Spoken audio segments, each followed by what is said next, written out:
বাংলাদেশ থেকে একটা বড় খুনিকে এসটিএফ অ্যারেস্ট করেছিল, জেনে রাখুন।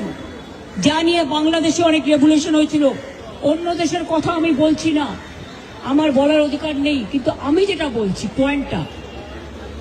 তারপরে তারা মেঘালয় দিয়ে বাংলায় চলে আসে।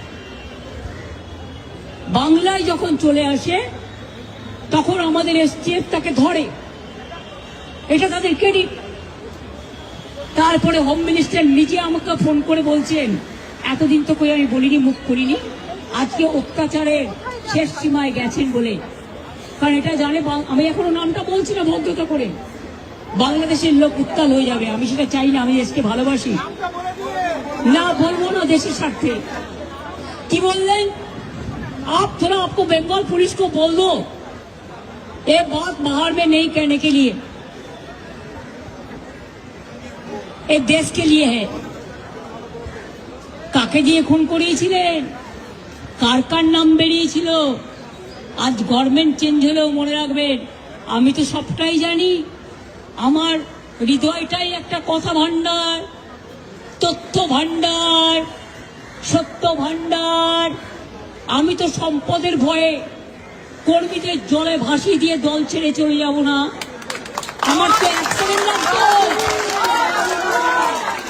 আমাকে তো কতবার বলেছে, क्या चाहिए हर कुछ कर देंगे अगर आप हमको मदद करेंगे तो।